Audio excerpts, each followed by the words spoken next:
ভৌগোলিক কারণে দেশে প্রথম আম পাকে সাতক্ষীরায়, তাই মৌসুমের প্রথম আম পেতে অপেক্ষায় থাকেন আমপ্রেমীরা। চলতি বছর জেলা প্রশাসকের নির্দেশ অনুযায়ী প্রথম পর্যায়ে ৯ মে থেকে সাতক্ষীরার গোপালভোগ, বোম্বাই, গোলাপঘাস, বৈশাখী সহ আরও কয়েকটি প্রজাতির আম দেশের বাজারে উঠবে। জেলায় এবার ২৫০ কোটি টাকার আম বিক্রির আশার কথা জানিয়েছে কৃষি বিভাগ।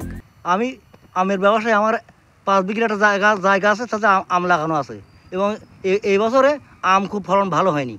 ভালো তাপমাত্রা অনেক বেশি, অর্ধেক গাছে হয়েছে আর অর্ধেক গাছে হয়নি। এখন আমাদের মনে হয় পুঁজি পাড়া থাকবে না, ঝড়ে সব নষ্ট হয়ে গেছে। আর আমরা এখন কী করবো, আমাদের আর পথ নেই।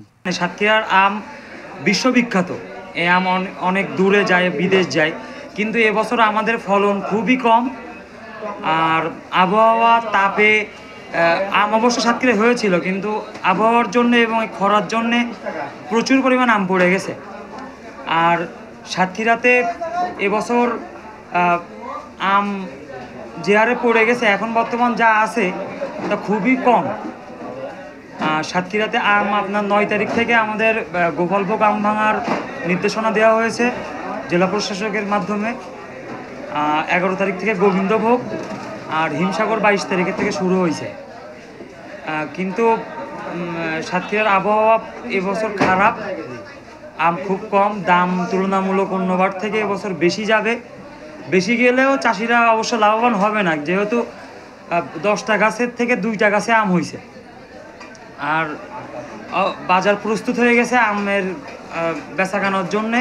জেলা কৃষি সম্প্রসারণ অধিদপ্তরের তথ্য মতে এবছর সদর উপজেলায় ১,২৩৫ হেক্টর, কলরোয়ায় ৬৫৮ হেক্টর, তালায় ৭১৫ হেক্টর, দেবহাটায় ৩৮০ হেক্টর, কালীগঞ্জে ৮২৫ হেক্টর, আশাশুনিতে ১৪৫ হেক্টর জমিতে আম চাষ হয়েছে। সব মিলে ৪,১১৮ হেক্টর জমিতে আবাদ হয়েছে। জেলায় সরকারি তালিকাভুক্ত ৫,২৯৯টি আম বাগান ও ১৩,১০০ চাষি রয়েছেন। ৯ মে গোপালভোগ, বৈশাখী এবং গোলাপঘাস সংগ্রহের মাধ্যমে আম সংগ্রহ শুরু হবে এবং আমাদের সাতক্ষীরার যে সুনামধন্য আম হিমসাগর, সেটা মে মাসের 22 তারিখ থেকে সংগ্রহ শুরু হবে। আমরা ইতিমধ্যেই আমাদের যে বিভিন্ন জায়গা থেকে যে ব্যবসায়ীরা আছেন তারা সাতক্ষীরা আসা শুরু করেছেন এবং আমাদের যে হিমসাগর আমটা যে বিদেশে রপ্তানি হয়, তাদের রপ্তানিকারক যারা আছেন তারাও আমাদের এই সাতক্ষীরাতে আসছেন, বিভিন্ন বাগান ঘুরে দেখছেন। যদিও প্রতিকূল আবহাওয়া ছিল, ন্যাচারাল সিলেকশন বলে একটি কথা আছে, এর কারণে আম কম হলেও আমের সাইজ বড় হয়েছে। আশা করছি আমাদের লক্ষ্যমাত্রা পূরণ হবে। আগামী 9 তারিখ থেকে আমাদের জেলায় আম সংগ্রহ শুরু হবে। স্থানীয় জাত গোপালভোগ, বৈশাখী, গোলাপঘাস সহ যত স্থানীয় জাত আছে 9 তারিখ থেকে। 11 তারিখে গোবিন্দভোগ, 22 মে হিমসাগর, 29 মে ল্যাংড়া এবং 10 জুন আমাদের আম্রপালি আম সংগ্রহ শুরু হবে।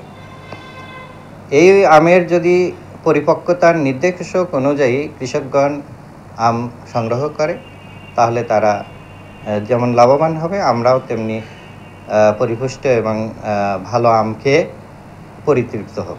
গত বছর উৎপাদন হয়েছিল ৬৮,৮১৯ মেট্রিক টন, বিক্রি থেকে আয় হয় ২৫৮ কোটি ২৩ লাখ টাকা। জানা যায় সাতক্ষীরার আমের অধিকাংশই রপ্তানি হয়েছে ইতালি, ফ্রান্স, হংকং, যুক্তরাজ্য ও মধ্য এশিয়ার বিভিন্ন দেশে।